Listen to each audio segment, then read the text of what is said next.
आपके माध्यम से अगर मेरी बात सरकार तक पहुंच रही हो, लखनऊ बड़ी बड़ी कुर्सियों बैठे हमारे विद्वान सम्मानीय अधिकारियों से पहुंचे, तो उनसे मेरा आग्रह है कि वो इसका संज्ञान लें। और हमारे केंद्रीय मंत्री जी तक भी अगर मेरी आवाज पहुंचे तो उनसे मेरा आग्रह है कि वो इसका संज्ञान ले, उस पर काम, और लोगों को इस डर के साए से, गुलदार के आतंक के साए से, प्लस सरकार के आतंक के साए से बचाने का काम करें। किसी सरकार में अगर लोगों के अंदर भय है, सबसे बड़ी कमजोरी है उस सरकार की। ऐसी सरकार को भी अपने बारे में सोचना चाहिए कि सिर्फ कागजों पे ही बातें करने से काम नहीं चलेगा, जमीन पे भी कुछ करके दिखाना पड़ेगा। और वैसे भी बिजनौर भ्रष्टाचार की भेंट चढ़ रहा है। अभी तटबंधों के लिए आए पैसे 65 करोड़ रुपए का घपला इसी सरकार के लोगों ने किया, जिसका भी हिसाब जो है सरकार करना पड़ेगा। पिछले लंबे समय से 2023 में भी आंदोलन मैंने किया था, उसके बाद प्रशासन ने इस पर सख्ती दिखाते हुए कार्रवाई की थी। 2-3 सालों के अंदर लगभग 100 से ज्यादा लोग घायल हुए गंभीर रूप से, और 35 से ज्यादा लोगों की जान गई। ये आदमखोर जानवर इंसानों से कीमती नहीं हो सकता, इसलिए इस आदमखोर जानवर को रोकना और लोगों की जीवन रक्षा करना बहुत जरूरी है। उत्तर प्रदेश की क्या स्थिति है? कहीं पर गुलदार है तो कहीं पर भेड़ियों का आतंक, और कहीं कहीं पर चोरों का, कच्चे बनियान वालों का, सरिये वालों का आतंक। बहुत सारे ऐसे लोग हैं, जो परिवार हैं, जो पशु पालते हैं, दूध बेचते हैं, वो खेतों में नहीं जा पा रहे हैं, बच्चे स्कूल नहीं जा पा रहे हैं, और निकम्मी सरकार चैन से पड़ के सो रही है।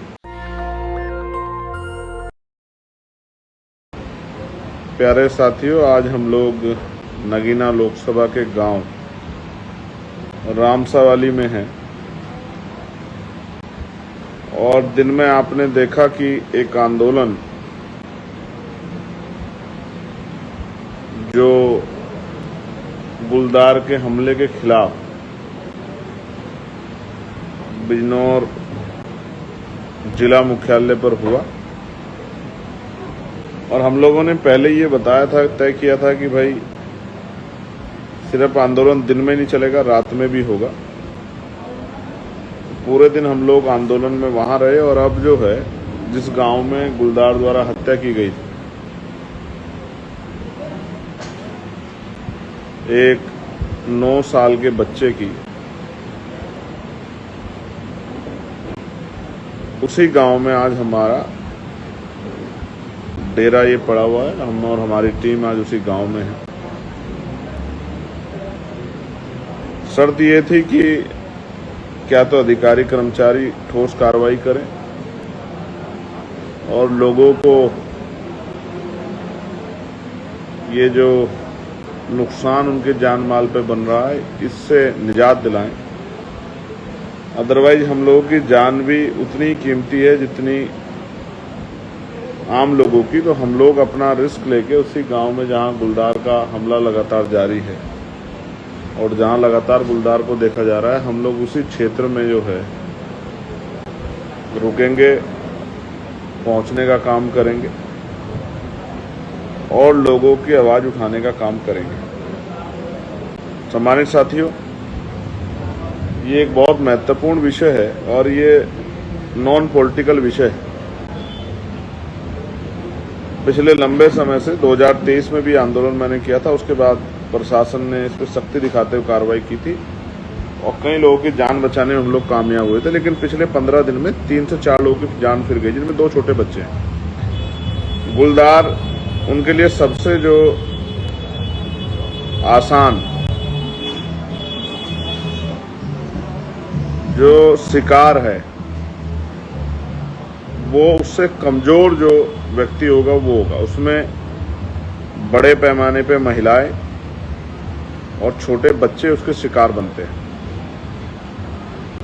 जिला बिजनौर में पिछले 2-3 सालों के अंदर लगभग 100 से ज्यादा लोग घायल हुए गंभीर रूप से, और 35 से ज्यादा लोगों की जान गई। लोग की संख्या बढ़ती रही, 1, 2, 4, 10, 15, 20, 25, 30, 35, लेकिन सरकार और प्रशासन ने सुध नहीं ली। उन्होंने इस बात पर बिल्कुल ध्यान नहीं दिया। इसलिए कई बार मैंने प्रयास किया। मैं केंद्रीय वन एवं पर्यावरण मंत्री जो हैं उनसे मिला, उन्होंने मुझसे कहा कि मैं आपके क्षेत्र का दौरा करूंगा। मैंने पार्लियामेंट में इस विषय को उठाया, पत्राचार किए, तमाम चीजें हुई और सारी चीजें कागजों पे रही, जमीन पे बहुत कुछ नहीं मिला। तो इसलिए जमीन पे उतरना पड़ा कि ये मुद्दा प्रदेश स्तरीय और राष्ट्रीय मुद्दा बने और इस पे काम हो। और लोगों की समस्या का समाधान हो। आज मैं जिस गांव में आया, यहाँ लोग डर के साए में हैं, तकलीफ में हैं। माँओं बहनों से मिला, उन्होंने कहा कि किसी तरह से इसको पकड़वाइए जो हमारी जान की रक्षा हो सके। लोग खेतों में नहीं जा रहे हैं, लोग और तमाम तरह के जो अपने कार्य हैं उनसे डरे हुए हैं, सहमे हुए हैं, क्योंकि गांव में आके वो उस बच्चे को उठा लेके आए। ये आदमखोर जानवर इंसानों से कीमती नहीं हो सकता, इसलिए इस आदमखोर जानवर को रोकना और लोगों की जीवन रक्षा करना बहुत जरूरी है।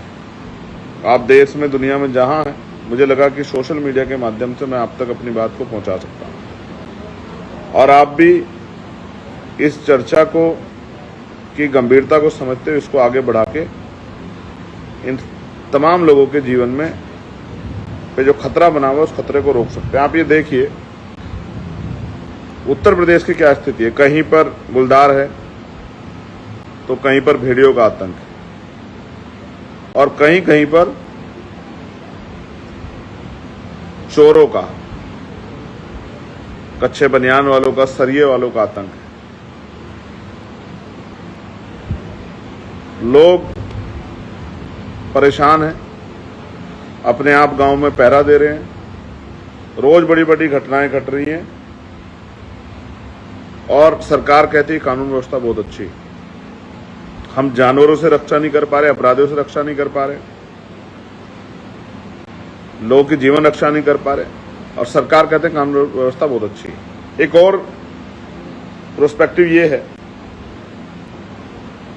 कि एक तरफ खेती किसानी या गन्ना बड़े पैमाने पे है, चावल खेती, गेहूं खेती होती है, उनमें आसानी से गुलदार छिप जाता है।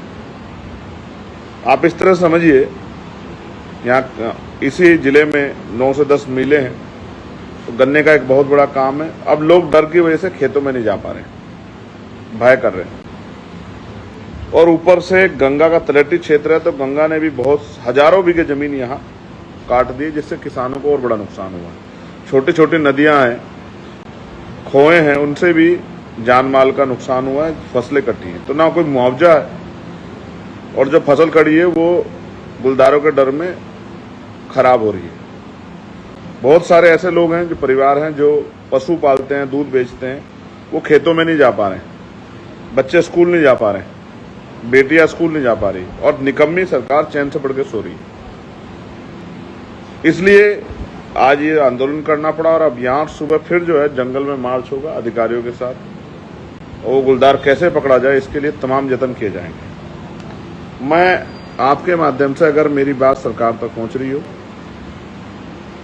लखनऊ में बैठे, बड़ी बड़ी कुर्सियों बैठे हमारे विद्वान सम्मानीय अधिकारियों से पहुंचे, तो उनसे मेरा आग्रह है कि वो इसका संज्ञान लें और हमारे केंद्रीय मंत्री जी तक भी अगर मेरी आवाज पहुंचे तो उनसे मेरा आग्रह है कि वो इसका संज्ञान लें, उस पर काम करें और लोगों को इस डर के साए से, गुलदार के आतंक के साए से और प्लस सरकार के आतंक के साए से बचाने का काम करें।